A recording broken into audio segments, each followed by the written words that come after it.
Hey folks, Squilly18 here, bringing you some more Let's Play Civ 5. I've got to apologize for the delay, or at least the amount of time since the last update. Unfortunately, I've had a really busy week or so, week to 10 days. Just keeping me very, very busy most evenings. And then on the weekend, I actually just felt kind of burnt out, so I played action games. So now I'm back, and I was hoping to do a extended session tonight, just get this whole game finished with and finalized. But unfortunately, I had to run a bunch of errands tonight, so I don't think we'll be able to pull that off, which is too bad. And unfortunately, this is the only night I can play it because tomorrow was the start of the weekend. I'm going to be leaving town because it's the Canadian Thanksgiving, so it's going to be a few more days before I get anything else. So I really apologize to everyone, especially now that I've finally hit 2,000 subscribers, and I can't thank you guys enough for supporting this channel. I mean, I don't make any money from this channel. Nothing like that. I do it purely for the fun of it, and the reason that it's fun is because you people subscribe, you people comment, and just generally support this, and it really, really makes it interesting. As long as this stays fun, I will keep making videos, and it has been a lot of fun. So, alright, let's get back to the gaming question. On the one hand, things felt pretty cruddy at the end of the last game, because I ran into some significant problems in terms of, well, mostly just happiness. But, you know, looking at the big picture, we're actually not doing too horribly, because this whole continent that we started on, we own the whole continent except for some city-states. And we've got maybe, let's say, a quarter to a third of the continent over here. And that's not too shabby. Let me turn off the resources here just to clean up the map a little bit. You know, that's not so bad at all. As long as we get the rest of it stuff figured out. A lot of people left a lot of comments about a variety of things. I'll address a couple of them. One, no, I don't want to go and raise these cities because I think it's just stupid. You know, if that was the right solution, then, you know, I just don't like it. Because the problem is, like, I will raise cities in the BC era. I might do it even all the way up to 1000 AD. But at a certain point, I refuse to do it because you shouldn't have to. You should be able to grow a big, giant empire at some point that spans the entire world. You know, I literally want to be able to populate the entire world with my empire. And, you know, if the game mechanics make it so you can't, then I just disagree with the game mechanics and I think it needs to be fixed. And at this point, I don't think it's actually required for us to go and raise any cities. I think we'll be okay. It does kind of suck that we can't just annex everything, that we do have to leave the puppet states, but I think we're going to manage okay. The second thing is with the workers and improvements and things like that. I've done a lot more readings on the various fan forums, and I have run a couple of micro test games, just like, you know, maybe a couple dozen turns, not a couple dozen turns, but 50 to 100 turns, just to see different combinations. And it is obvious that production is quite a lot more important than I was giving it credit for, and I don't know, and yeah, it sucks that these automated workers are absolutely moronic because they keep destroying the improvements over and over, and I don't know, like, I wanted them automated just to keep the pace of the Let's Play a little faster, but I don't think I will ever automate them at all in a real game, and I'm probably going to have to unautomate them here. Just to get things a little bit organized. One piece of advice that people gave me that does actually sound pretty freaking brilliant is to go into the citizen allocation and turn on avoid growth, if nothing else. Now, one thing I was quite surprised at is people point out I have the science focus put up everywhere. No, I don't have it everywhere. I didn't think so. But a lot of the cities had the science focus turned on, and that was one of the reasons that production would have not been so hot. Like, let's go to the capital. Right now, cavalry is 21 turns. If I go to default, it'll make it 12 turns, yes. And if I go avoid growth, it doesn't change any. Maybe it's intelligent enough not to set the avoid, not to be growing right now anyway. So, okay, different focus. One thing I'm going to do is I'm going to turn on avoid growth everywhere right now. I'm just going to switch default focus. Well, I don't know, I'll leave it there.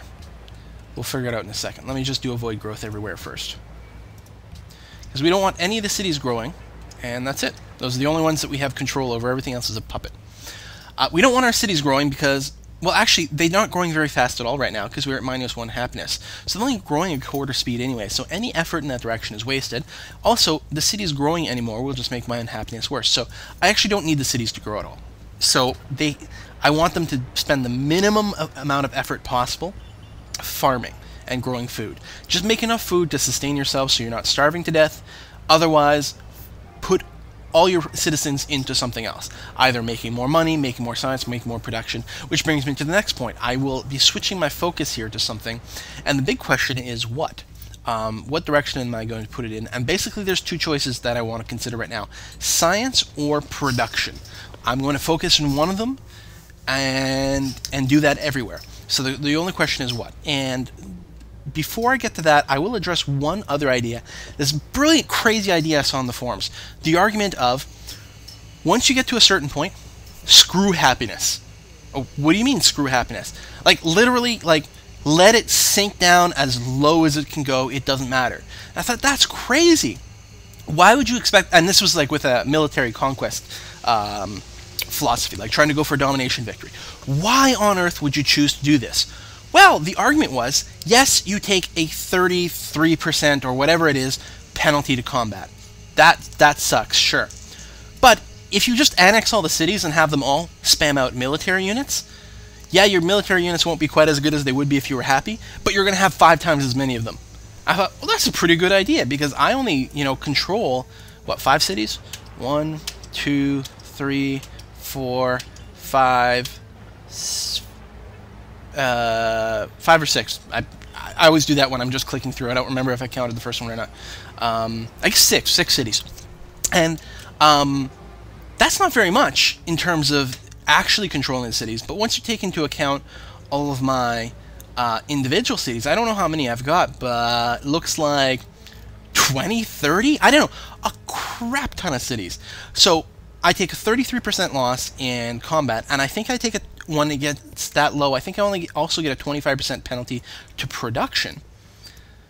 But when you've got potentially as many as 5 or 6 times as many cities, all focusing on military units, you're going to have a huge army, and you're going to be able to steamroll people no matter what. Okay, that's pretty interesting. So it brings me to the point of, I think there are 2 ways I can go at this point.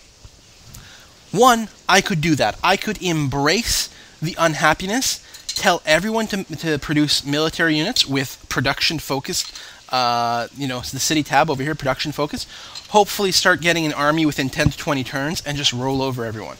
And I think, you know what, I can do that. Of course, some people pointed out, you only need to take the capitals. Yes, I know that. In fact, I said that in my videos, and yet, so many people decided to tell me anyway. I'm fully aware that I only need to claim the capitals. Part of the reason I rolled over Japan like this so much is just to get a nice big foothold, to prevent people from counterattacking, and playing Civ 4, I still have it in my head that a bigger empire will be better. And apparently a bigger empire may be better as long as you're willing to say F you to the happiness, which I think is the way to go. But I think, and you know what's going to happen again? I'm going to get a bunch of comments, just like in my first video, from people saying, why are you talking so much? Just play the game.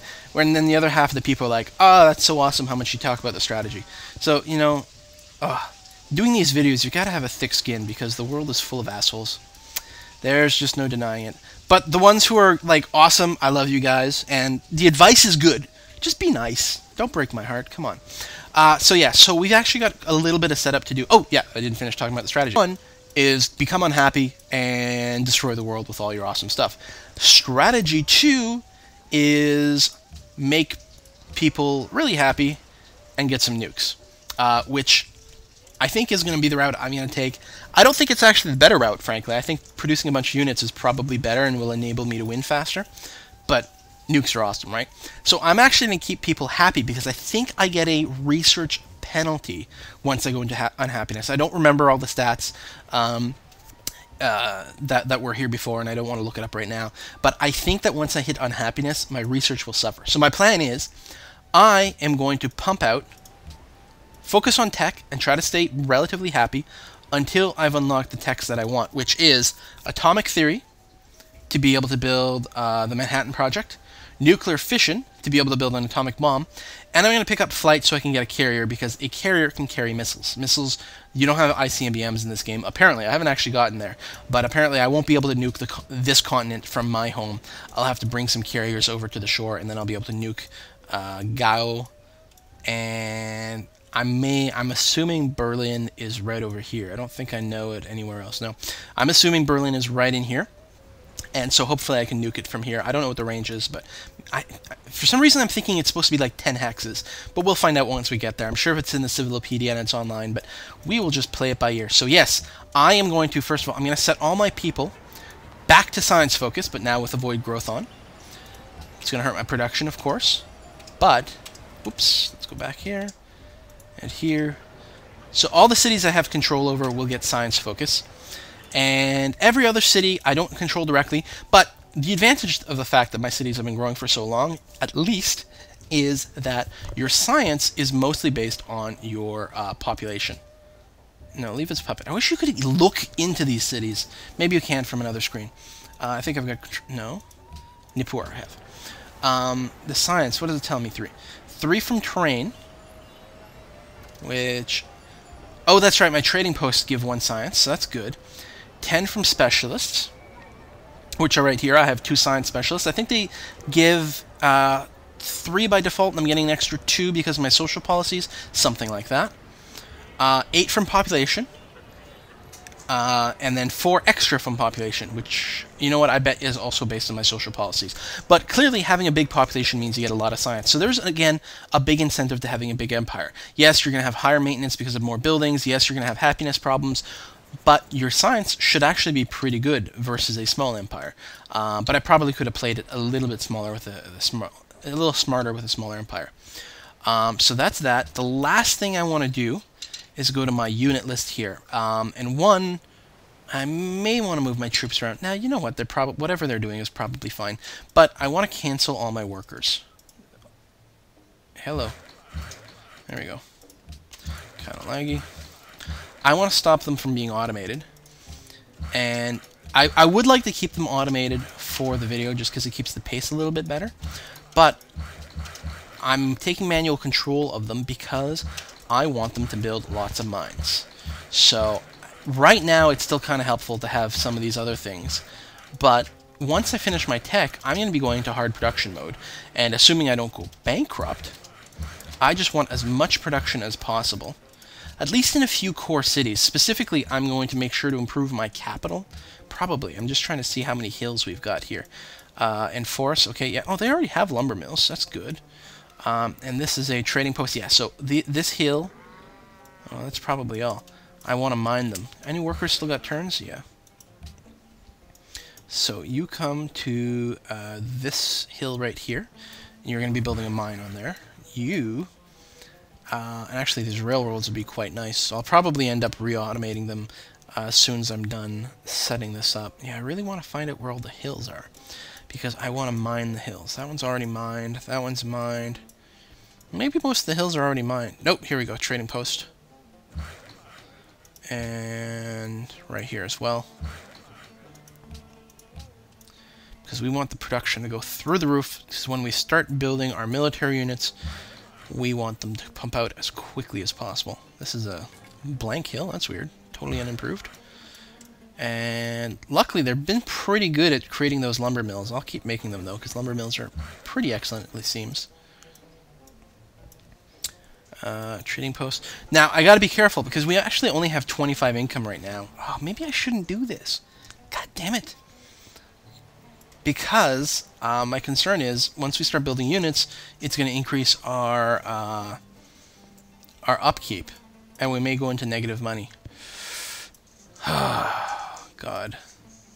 What are you building? Barracks? That's actually not terrible. Theater, Coliseum. Yeah, theater, yeah, because we want culture. Stupid things. Whatever. Let's just go with this for now. Enough hesitating. Let's actually advance a turn. I don't know how long this turn has taken so far, but it's probably filled up a full 15-minute video. But hopefully things will speed up now. The in-between turns is still a little bit long because I'm auto saving every single turn. The allies is something else I want to look at. I'm no longer just going to stay allied with the maritime sims because I don't need an excess of food because I'm not growing stuff. I mean, they're still good because it means that you can, because of the extra food, you can have, I don't know, more specialists or work more mines or something like that. But generally speaking, it doesn't, it's not going to be as useful, so I'm going to start dropping them. Come here, we'll build some lumber mills. Oh, you can actually there. That's fine. I guess I can mostly just automate these guys. Most of the square